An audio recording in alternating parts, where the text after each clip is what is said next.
Hello everybody. The group that I'm doing for our specialty project is a codependency group counseling. And so this will be a voluntary group. It will be psychoeducational in nature. It will be a closed group once it starts. People will not be able to join, and it will run for 12 weeks. The necessity of the group is that people who are codependent have unhealthy attachment styles, and it causes them to have lack of boundaries, and they live in a way that they don't have their needs met and are consistently striving, caregiving, functioning out of perfectionism, self-denial. They fuse or have fusion, triangulation, and overall it's not a healthy way to live and to relate to other people. And so creating a group where people can both learn in the ways that they are codependent, and then creating and learning skills about how to self-differentiate, have their needs met, and put up some healthy boundaries. That leads us into the goals of the group.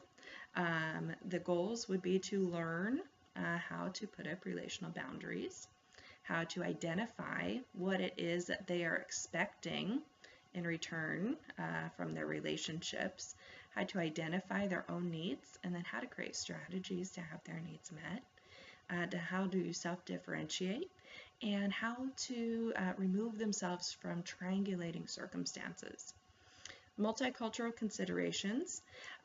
This theory and within codependency, it does translate between individualistic and collectivistic family structures or cultures, but it may be hard for those of a collectivistic background because families may not see or understand how fusion could be a bad thing, or how self-differentiation would be important. And so being able to explain the model and the need for it in such a way to help them understand that they can still be a part of their family and how their family functions, and yet still be differentiated internally.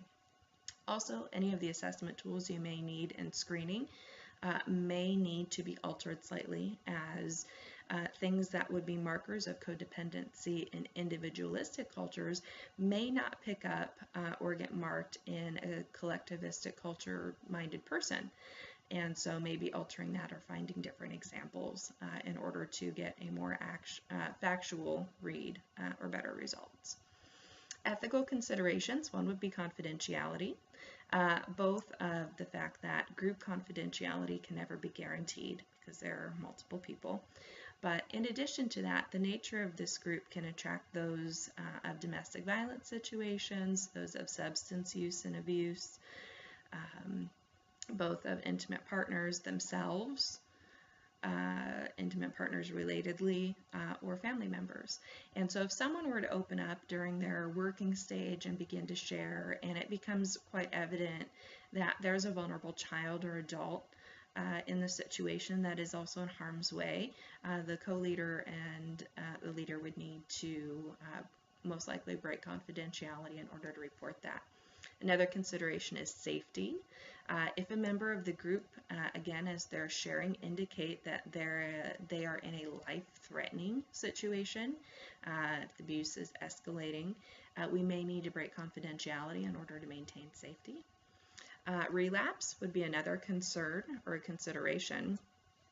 So if a member relapses into substance use or abuse during that time, whether it's alcohol or drugs, we would probably need to pull them out of the group and refer them to a recovery program and get them additional support at that time.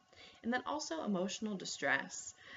People addressing codependency can a lot of times it either brings up really personal or childhood. A lot of times codependency is learned from childhood, and so that can create a significantly distressing time in the working stage. And so making sure that the co-leader and the leader wrap up group appropriately to make sure that people are at least emotionally stable when they leave the group. In addition, due to the nature of some of the things that could be talked about, just being aware of the fact that people could be triggered by other things that are being shared. With that, issues or challenges that could be seen, there could be denial, defensiveness, deflection of their responsibility within creating codependent situations, working through guilt and shame, working through trust issues, working through triangulation, fusion, or enmeshment. The theoretical orientation, which we would operate from, stems from Bowen family systems theory and attachment theory, and it is called emotional stocks and bonds. And what that is they essentially use terminology that is understandable and easily translatable to people from all walks of life who either want to understand some of the terms like triangulation, fusion, or who would be put off by that because they're maybe a little bit more against counseling. It works really well and helps integrate easily into other theories: cognitive behavioral, person-centered, brief, experiential, and relation-oriented.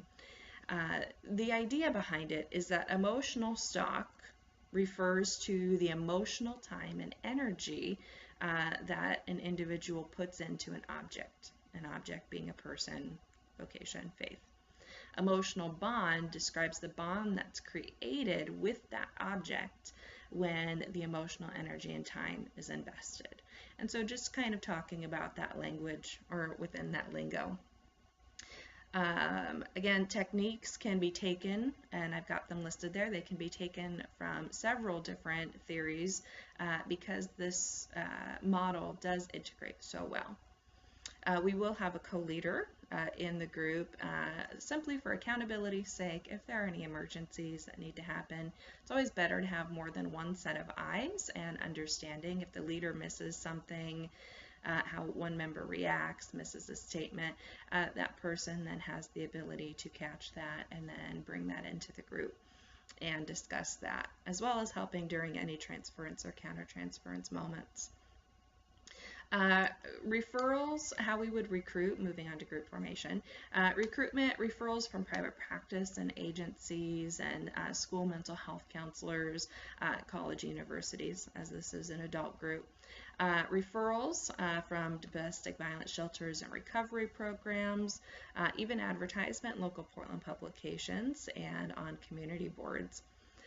Screening inclusion criteria would be that those that rate codependent on the codependency assessment tool or on the CODAT, individuals that are in recovery from substance use or abusive relationships, individuals that display codependent tendencies either from childhood neglect, abuse, or either being in a romantic relationship or having a family member with a substance use problem or an SPMI.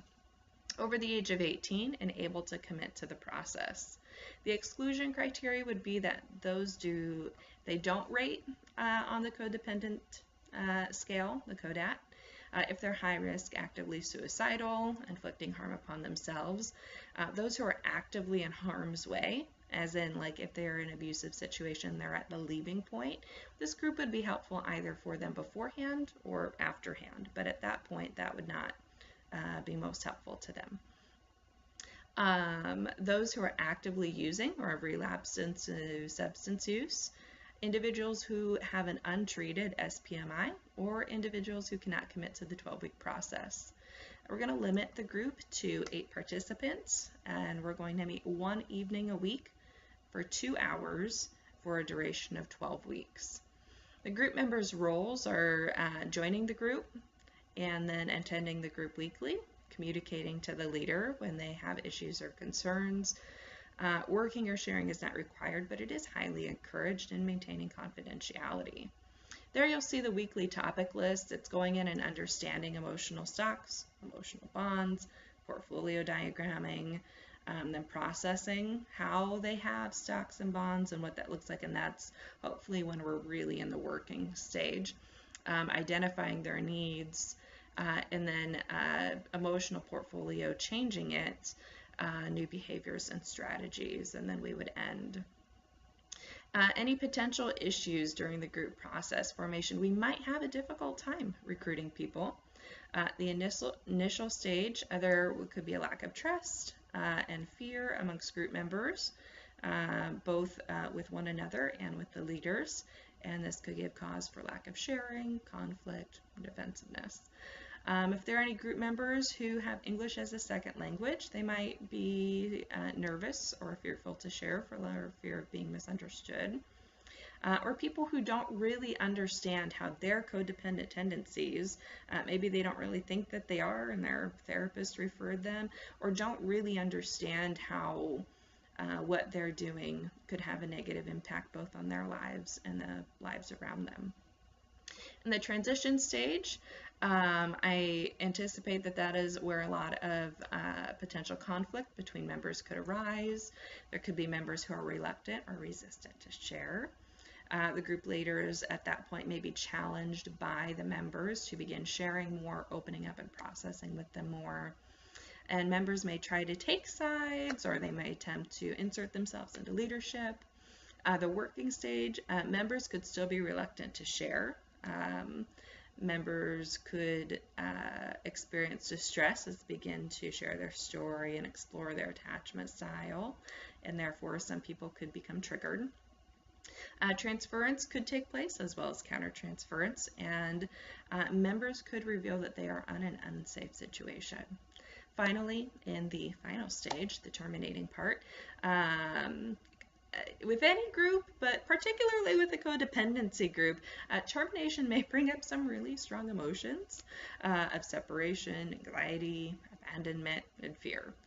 So really being aware of that as co-leaders and early as leaders, and helping to set this up and frame it in really well for them. And there may be some unfinished business, whether it's a conflict that hasn't been resolved or something that hasn't been shared yet that a member wanted to share. So thank you so much for your time. Really look into some of there's not a ton of research out there, but there is enough for me to feel confident in recommending emotional stocks and bonds coming from Bowen, Family Systems, and Attachment. I find it really interesting, so I would encourage you to look into it a bit more, both for your individual counseling clients as well as any groups that you lead. Thank you.